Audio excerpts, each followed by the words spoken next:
Assalamualaikum, salam sejahtera dan selamat kembali semula ke channel Abang. Terima kasih sangat-sangat sudi nak dengarkan cerita yang Abang nak sampaikan. Hari ini Abang nak sampaikan satu cerita, cuma ceritanya dibahagikan kepada 4 kisah pengalaman yang kalau tengok daripada tajuk pun boleh tahulah kan. Jadi pengalamannya cukup luar biasa. Jarang-jarang sebenarnya kita dapat cerita yang macam ni.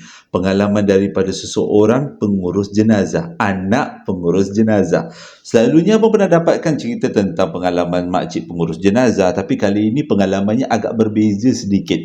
Jadi tanpa membuang masa lagi sebelum kita mulakan cerita, marilah kita sama-sama berdoa kepada Allah Ta'ala. Semoga Allah panjangkan umur, murahkan rezeki, berikan kesihatan yang baik untuk kita semua dan permudahkan segala urusan kita dunia dan di akhirat. Dan semoga Allah memberikan syurga buat mak ayah kita, juga memberikan keamanan untuk kita satu dunia, juga memberikan umur yang diberkati. Amin ya rabbal alamin. Jadi tanpa membuang masa lagi, Abang akan mulakan pengalaman cerita kali ini dengan A'udzubillahi minasyaitonirrajim. Bismillahirrahmanirrahim. Allahumma salli ala Sayyidina Muhammad wa ala ali Sayyidina Muhammad. Cerita kali ini disampaikan oleh Zahrul yang berlaku pada tahun 1998 dekat satu daerah di negeri Sarawak. Kalau sebelum ni Abang ceritakan tentang orang Sabah, kali ni Sarawak. Ceritanya memang sekitar Borneo. Tapi memang di Sabah Sarawak banyak kali Abang dapat kisah-kisah yang menarik, yang menyeramkan dan memberi iktibar. Tapi kali ini ceritanya agak berbeza. Bukanlah pengalaman ini dialami oleh, bukan. Sebenarnya cerita ini adalah kisah bagaimana anak seorang pengurus jenazah mengalami peristiwa-peristiwa pelik sewaktu bapa dia memang aktif pada waktu tu menguruskan jenazah. Sekarang ni bapa dia sudah pun almarhum, Tuan Haji Burhan. Nama bapaknya. Mari, jadi sebelum kita mulakan cerita, Abang nak hadiahkan Al-Fatihah buat Tuan Haji Bahrum. Semoga almarhum ditempatkan di kalangan yang beriman. Amin ya rabbal alamin. Banyak jasa orang yang menguruskan jenazah ni kan. Jadi cerita ni disampaikan oleh Zarul, bagaimana dia dan keluarganya mengalami peristiwa pelik. Bermula waktu tu dia kata dia masih sekolah menengah, dan tahun 1998 bapa dia mula aktif sebagai seorang pengurus jenazah. Puncanya dekat kawasan tu, kampung tu, orang yang menguruskan jenazah tu waktu tu dah cukup tua. Jadi memang agak susah lah sebenarnya untuk menguruskan jenazah seorang tua kan. Jadi perlu balikkan jenazah, mandikan jenazah. Jadi agak susah. Disebabkan tu si pakcik ni tadi rekrut lah orang-orang baru. Antara orang yang berminat untuk menguruskan jenazahnya adalah bapa kepada Zahrul ni, iaitu Tuan Haji Burhan ni. Dua-dua nama sebenar, cuma dia tak minta ke abang jangan diberitahu kat mana lokasi cerita kali ini. Okey. Jadi ada beberapa pengalaman kata Zahrul sepanjang bapa dia menjadi pengurus jenazah, dan dia nak sampaikan 4 pengalamannya. Yang pertamanya berlaku pada waktu tu di sekolah menengah. Agak pelik ceritanya, dia kata. Waktu tu, masa mula-mula ayah dia terlibat sebagai seorang pengurus jenazah, dia dengan adik-beradik dia, termasuk mak dia, bukannya tak suka tapi tak berapa nak setuju. Sebabnya kadang-kadang ia berkaitan dengan sesuatu yang kita daripada alam sebelah. Lebih-lebih lagi kalau menguruskan jenazah orang yang ada saka macam tu. Jadi dia kata pada satu hari tu, dia ni ada 4 orang adik-beradik, kata Zarul. Dia dengan adik-beradik dia memang sekolah dekat satu sekolah yang sama. Dan pada waktu tu mereka semua pergi sekolah dan balik sekolah pada waktu yang sama. Sebabkan semuanya di sekolah pagi. Jadi pada satu hari itu, diorang balik daripada sekolah lebih kurang pukul 2 petang. Dia dengan adik-beradik dia bila sampai dekat rumah macam biasa, mereka akan terus bersiap-siap makan, salin-salin baju bila sampai dekat rumah tu. Pada hari itu, pada hari kejadian tu, bila dia sampai dekat rumah, dia tengok kat rumah tak ada orang. Pintu pula berkunci. Jadi dalam fikiran dia mungkin bapak dia keluar ataupun bapak dia menguruskan jenazah. Dan selalunya kalau bapa dia menguruskan jenazah, mak dia mesti ada dekat rumah. Jadi tak hairanlah, dia kata dah tak berapa nak rasa takut sangat. Tapi yang peliknya pada waktu tu, kereta tak ada. Tapi bunyi macam ada orang kat dalam rumah. Tanpa membuang masa, Zarul pun masuk kat dalam rumah nak tengok siapa yang ada dalam rumah. Selalunya yang ada dalam rumah tu adalah mak dia aja. Jadi bila dia masuk dekat dalam rumah, dia cari sekitar rumah, tak ada pun siapa-siapa dekat dalam rumah. Jadi dia dengan adik-beradik dia bersiap-siap salin baju dan pergi ke meja makan. Mereka pun startlah makan, mulalah makan. Tengah-tengah makan tu, tiba-tiba dia dengar dalam bilik bapak dia. Bapak dia ada satu bilik menulis. Dekat dalam bilik menulis tu ada satu almari. Almari tu tempat simpan kain-kain kapan selalunya. Berbagai saiz. Ada saiz besar, saiz kanak-kanak, saiz kecil, saiz sederhana. Dan mereka semua tak berapa nak suka masuk dekat dalam bilik tu, penulisan bapak dia. Disebabkan ada almari yang menyimpan kain-kain tadi tu lah. Agak seram sikit dia kata, walaupun tak pernah nampak apa-apa. Jadi tengah-tengah dia orang makan tu, tiba-tiba dia dengar macam ada sesuatu dekat dalam bilik menulis. Dia pun pergilah kat bilik menulis. Dan dia nampak bapak dia dekat meja menulis. Meja menulis tu pula terletaknya bertentangan dengan almari menyimpan kain-kain kapan tadi tu. Jadi dia pun pergilah dekat bapak dia. Oh, ingat ayah tak ada dekat rumah. Rupanya ayah ada dekat dalam rumah ya. Jom kita makan sekali, dia kata. Tapi ayah dia senyap. Macam dengar tak dengar je. Ayah dia terus dia menulis. Dia pun tak tengoklah apa yang ayah dia tuliskan. Dan dia pun tanyalah dengan ayah dia, mana mak? Ayah dia tak menyaut. Dia dah rasa tak sedap hati dah. Tapi kalau nak fikir-fikirkan, benda-benda yang berkaitan dengan alam sebelah ni selalunya muncul pada waktu malam kan, bukan waktu siang. Tapi pada waktu tu masih lagi pukul 2 petang. Mustahil lah benda tu adalah gangguan daripada alam sebelah. Jadi dia diamkan aja. Dalam fikiran dia, itu mustahil makhluk alam sebelah sebab memang dia pegang memang badan bapak dia, muka bapak dia, dan tulisan yang ditulis di atas kertas pun tulisan bapak dia. Cuma yang menjadi peliknya, beberapa soalan ditanya pada bapak dia tapi bapak dia tak menyahut. Terutama soalan mana mak dia, bapak dia tak nyahut.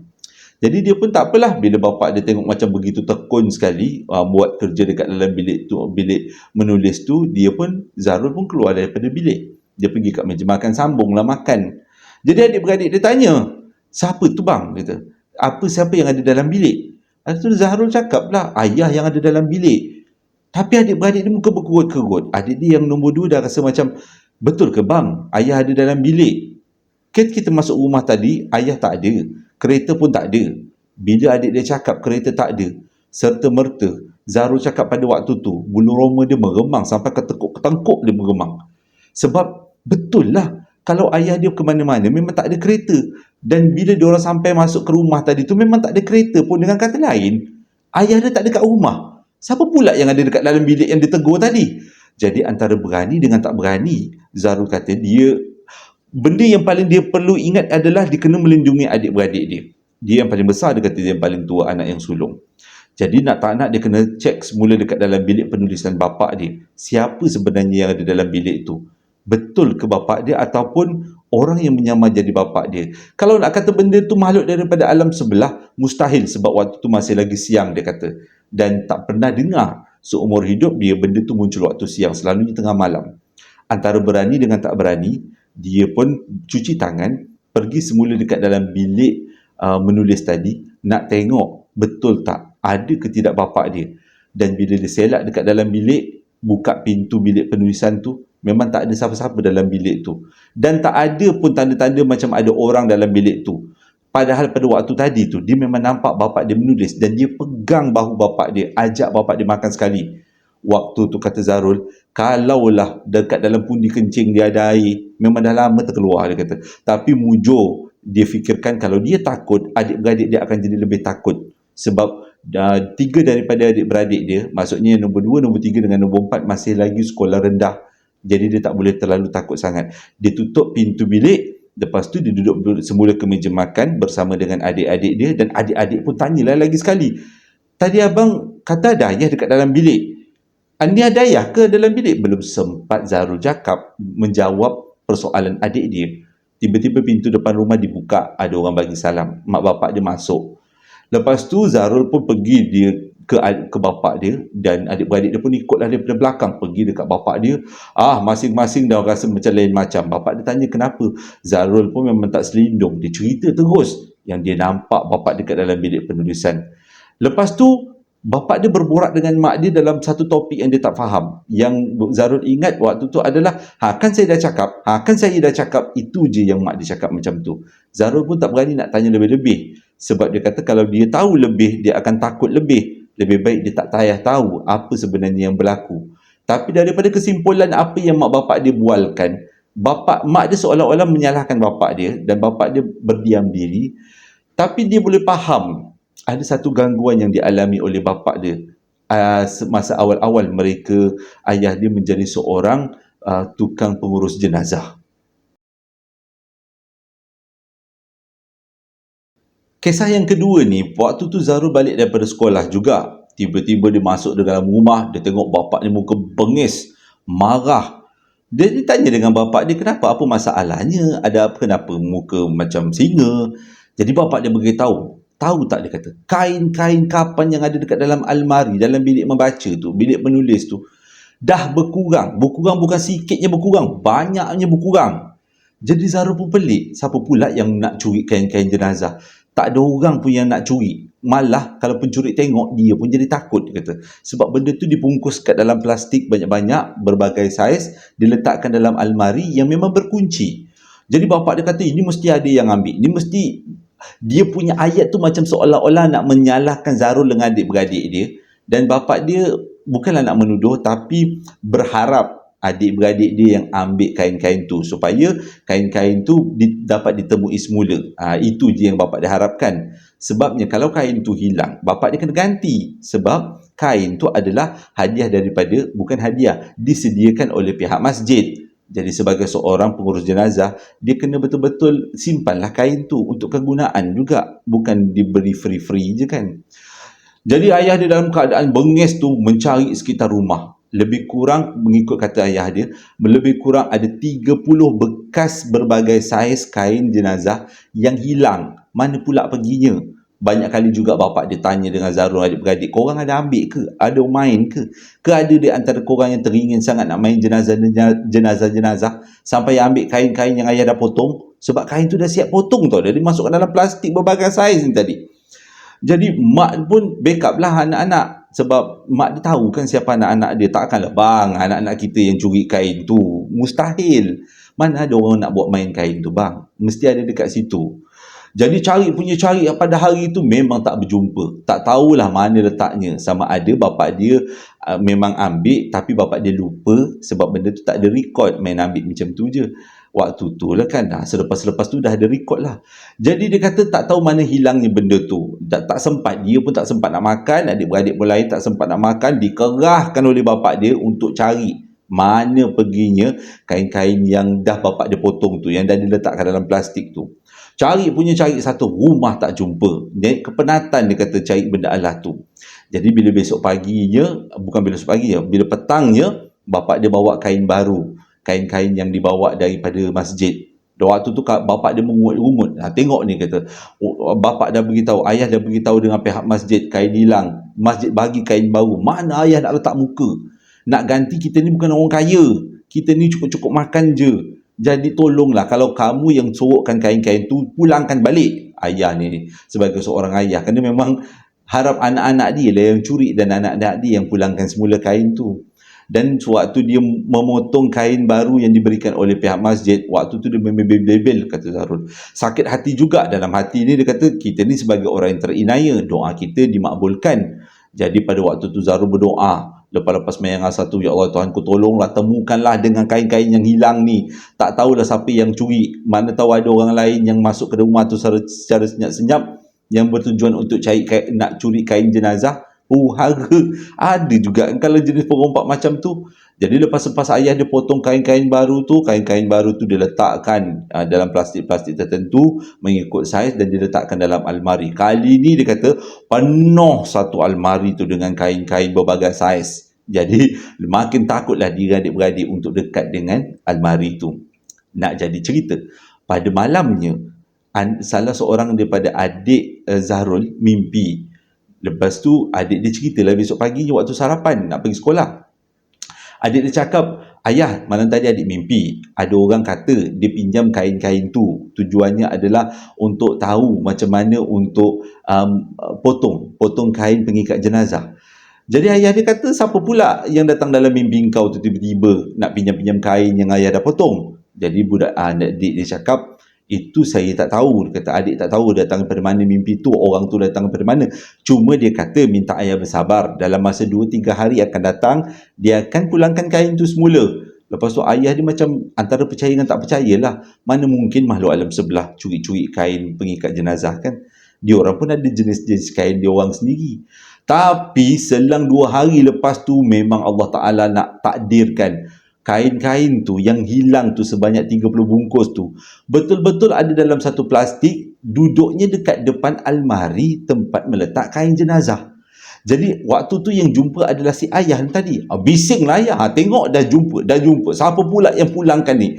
Macam mana boleh hilang? Siapa yang pulangkan? Jadi isulah pada waktu tu. Macam biasa. Mak mesti backup anak. Mana ada mak anak dia curi. Tak ada anak dia curi dia. Rumah kalau dia orang keluar masuk rumah memang bertutup. Jadi adik dia beritahu. Kan adik dah beritahu orang daripada dalam sebelah minta nak pinjam sekejap kain tu. Ni dah siap tu dia pulangkanlah. Ayah pada waktu bila adik cakap macam tu, dia antara nak percaya kan tak percaya, nak percaya tak percaya. Si Zahrul ni pun sama. Ya kau didik cakap orang alam sebelah pinjam, tapi tak kisahlah pinjam ke tak pinjam, yang penting dah dipulangkan. Jadi dia kata sampai sekarang dia orang pun tak tahu siapa sebenarnya yang pinjam kain-kain tu, dan akhirnya kain-kain tu dipulangkan dengan cantiknya.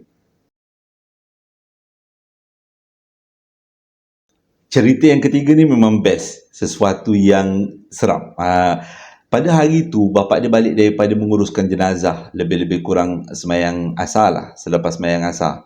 Tapi bila sampai dekat rumah, muka bapak dia memang pelik. Muka dia, bapak dia pucat dan badan bapak dia agak menggigil. Jadi mak dia tanyalah, demam ke? Jadi bapak dia kata, dia demam. Ada apa yang tak kena ke dengan jenazah ni? Sebabnya bapak ni memang seorang yang berani dan tak pernah takut dengan jenazah ni lah.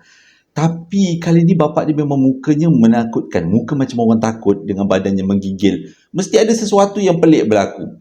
Jadi Zahrul dengarlah perbualan antara bapak dia dengan mak dia. Mak dia tanyalah siapa jenazah yang diuruskan tu. Yang si bapak ni beritahulah yang jenazah ni diuruskan adalah orang A sekian, orang dah tua, umur 85 tahun. Dan dia yakin orang tu ada membela. Sebabnya waktu pengurusan tu memang banyak benda-benda yang tak sepatutnya, yang tak wajar berlaku. Jadi ayah dia bagi arahan kepada Zahrul untuk panggil imam. Sebabnya ayah dia rasa macam ini bukan sakit sebarangan. Ini sakit yang datangnya daripada belaan orang yang diuruskan jenazahnya. Jadi Zahrul pun tanpa berlengah lagi, dia pergilah panggil imam. Imam pun datang. Waktu imam tu buat baca-bacaan ruqyah, tiba-tiba kaki ayah dia ni, bila dia selak kain, ayah dia pakai kain pelekat pada waktu tu, bila dia selak, si imam tadi tu selak kain, memang nampak rupanya kaki ayah makin bengkak, makin kehitaman. Imam tu tanyalah, sejak bila kaki tu jadi bengkak macam tu? Jadi ayah beritahu kaki tu mula bengkak sejak daripada balik menguruskan jenazah. Jadi dibuatlah ruqyah, akhirnya lega. Ayah dia dah terlepas daripada sakit kaki tu, dan kaki tu beransur-ansur baik. Ayah pun sewaktu sepanjang kaki dia bengkak tu, memang ayah situasinya tak stabil, emosinya terganggu, selalu marah-marah, dan yang paling kesian sekali adalah demamnya tak kebah-kebah. Tapi selepas diubati beberapa kali dengan imam tadi tu, dia punya sakit semakin hari semakin baik lah. Bila dah betul-betul baik, yang emak ni, si ibu ni tadi, tanyalah apa sebenarnya yang berlaku sampai boleh demam-demam macam tu, betul ke daripada saka. Jadi ayah dia ceritalah waktu tu kat meja makan. Jadi Zahrul pun dengar sekali lah apa yang ayah dia nak ceritakan. Moga-moga jadi pengajaran. Tapi belum sempat dia pasang telinga, ayah dia cakap, ini ayah nak cerita dengan kamu sekali, dengan adik-beradik. Jadikan pengajaran. Tak payahlah nak dengar secara curi-curi. Jadi dia dengarlah apa yang ayah dia nak sampaikan.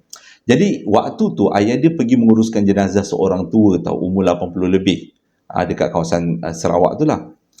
Sewaktu menguruskan jenazah, start daripada dimandikan, dikapankan, ayah ni memang perasan pak cik ni memang membela. Sebabnya ada satu benda hitam melekat dekat kaki ayah dia, bentuknya macam anak beruk. Tapi ayah dia tak bercakap, tak beritahu dengan ahli keluarga, sebab tak nak orang salah anggap, nanti kan terjadi fitnah. Jadi sepanjang si ayah ni tadi menguruskan jenazah, mandikan, kapankan, benda tu melekat dekat kaki dia. Dan benda tu lagi kuat genggaman, dia punya pelukan dekat kaki si ayah ni tadi, apabila jenazah mula bergerak daripada rumah untuk dihantar ke masjid untuk disemayangkan. Dan boleh dengar apa yang makhluk tu nak, iaitu dia punya bahasa tu seolah-olah tak kasih tuannya jenazah tu dibawa keluar daripada rumah. Sejak daripada tu ayah tengok benda tu melekat kat kaki dia.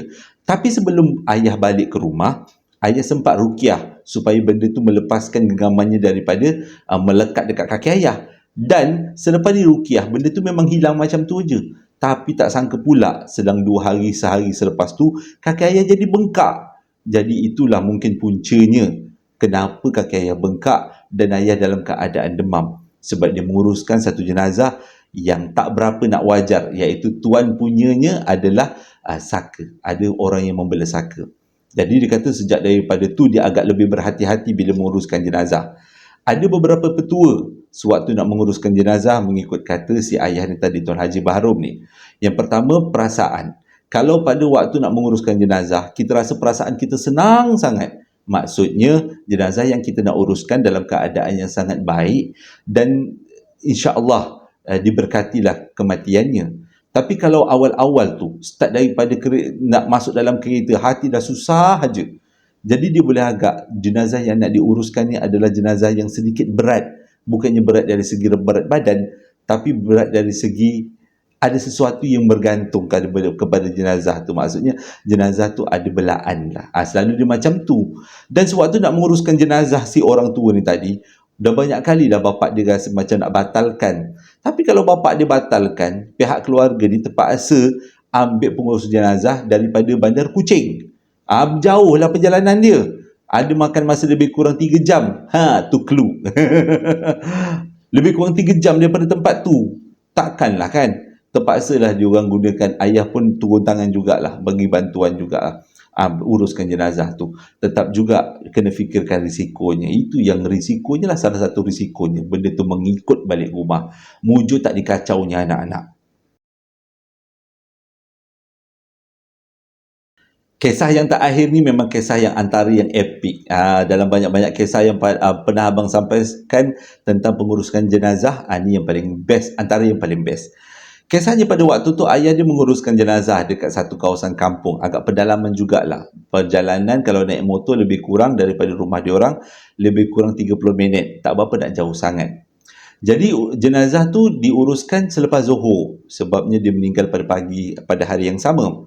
Jadi si ayah ni pun pergilah. Nak pula pada waktu tu cuti sekolah. Jadi anak-anak ada kat rumah lah, teman si emak ni tadi.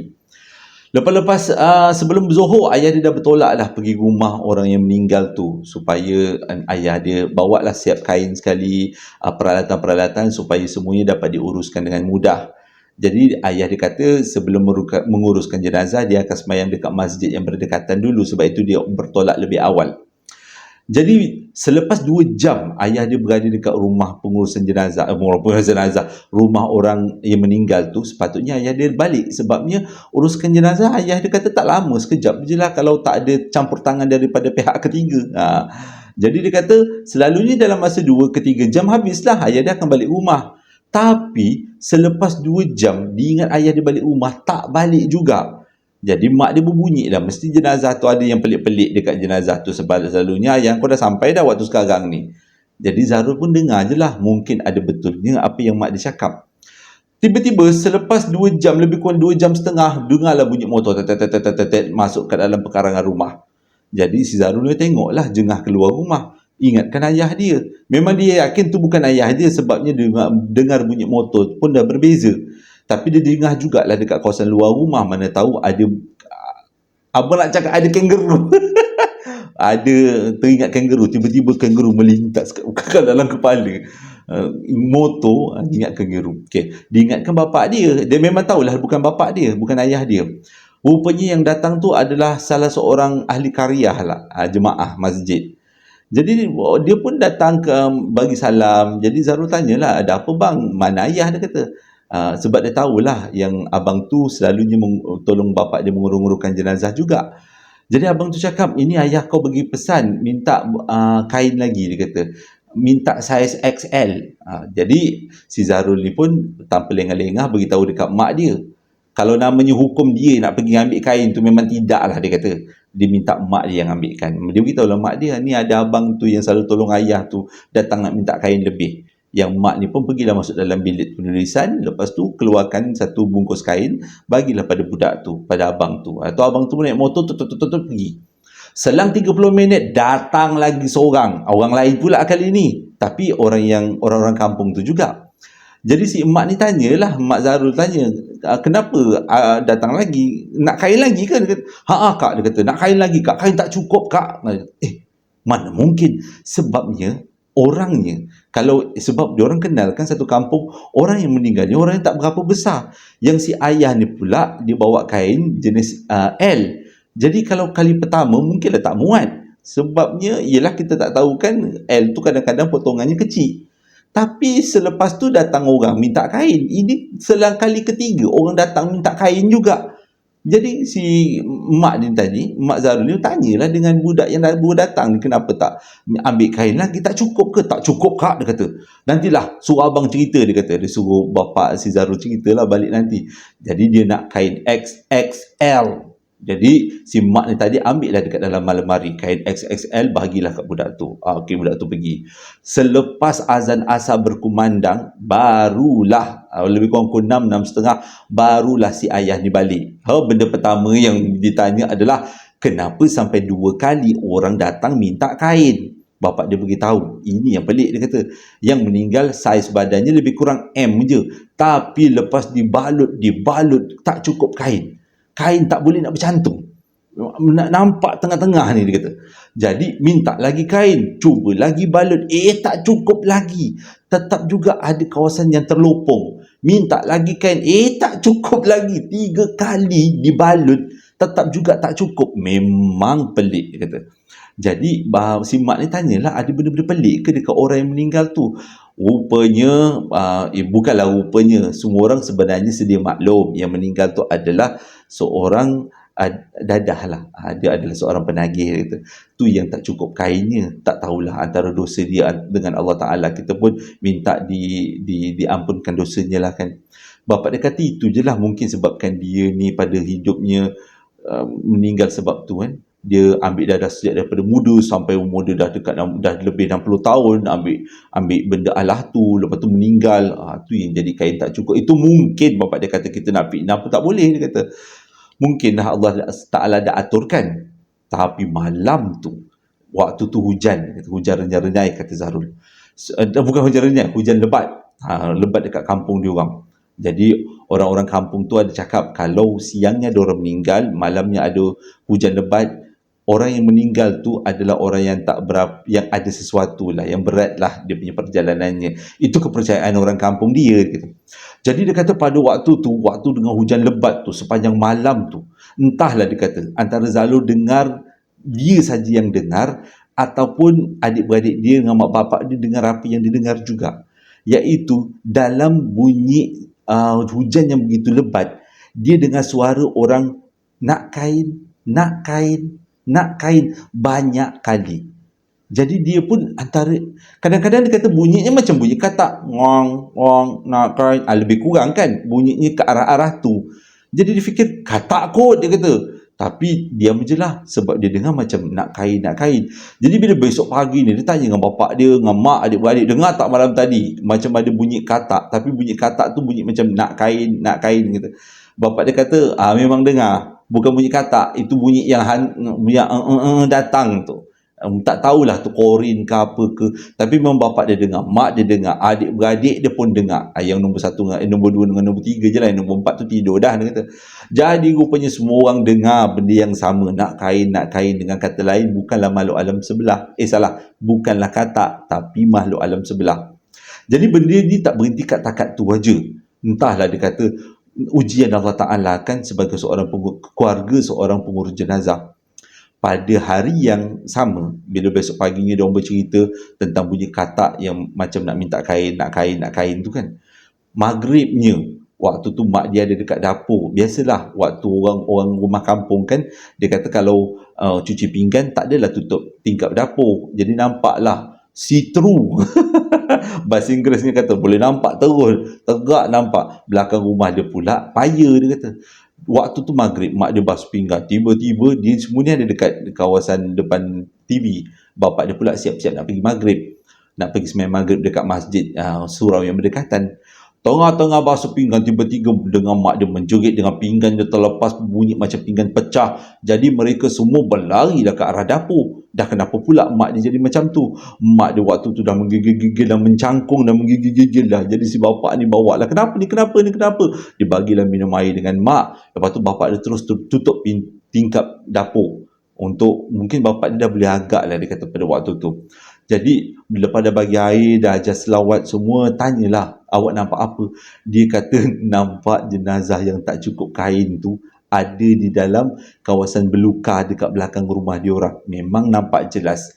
Mukanya tak nampak, tapi belahan tepinya tak cukup. Dia kata nampak macam tak cukup. Kainnya ditampung-tampung. Kainnya dia ditarik-tarik, ditampung-tampung untuk menutup kawasan yang tak cukup tu. Bapak dia kata, benda ni memang bukanlah belaan, tapi lebih kepada Qorin lah, dia kata. Qorin ambil tugas untuk mendengki lah, mengacau kita supaya kita jadi lebih takut. Jadi relax je. Malam tu juga si bapa ni tadi renew dia punya pagar rumah. Lepas habis je pukul 12 malam, pada malam yang sama, si bapa ni tadi gunakan ruqyah, ayat-ayat yang bapa dia dah belajar, pagar rumah. Sebenarnya rumah dia orang dah memang kena pagar, tapi ini boleh dikatakan renew pagar, supaya pagarnya lebih kukuh. Menggunakan ayat-ayat suci Quran lah dia pagar, menggunakan air, garam dan juga lada hitam. Jadi selepas bapak dia pagar, mak dia terus tanya, naik-naik kat rumah tu, mak dia terus tanya, ada nampak apa-apa tak? Bapak dia kata betul, bapak dia pun nampak benda yang sama dekat kawasan paya belakang rumah. Nampak ada satu benda yang macam jenazah, tapi kainnya tak cukup. Macam ada kawasan-kawasan yang terpaksa ditampung-tampung. Jadi selepas bapak dia pagar, insya-Allah lah, bapak dia kata benda tu kita tak akan nampak. Dan dia minta lah semua orang baca surah selawat Nabi supaya dijauhkan daripada perkara-perkara yang pelik.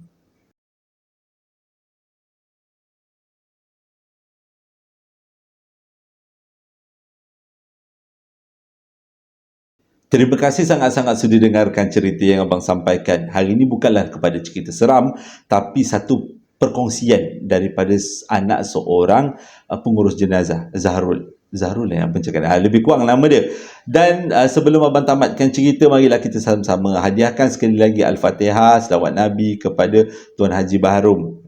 Ini adalah watak utamanya Tuan Haji Baharum kali ini. Dia pun dah meninggal dunia dah lebih kurang 5 tahun yang lepas, sebelum COVID hari itu.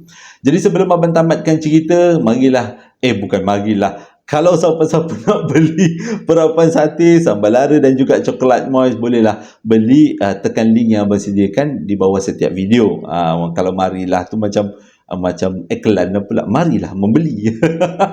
InsyaAllah nanti abang akan sampaikan pengalaman daripada orang lain untuk kita jadikan iktibar dan juga pengajaran. Kali ni abang bercakap agak laju sebab cerita ni dibahagikan kepada empat pengalaman yang berbeza kan. Jadi untuk kalau panjang sangat nanti kan kita rasa boring juga kan. Jadi hingga berjumpa lagi pada hari esok. Assalamualaikum warahmatullahi wabarakatuh.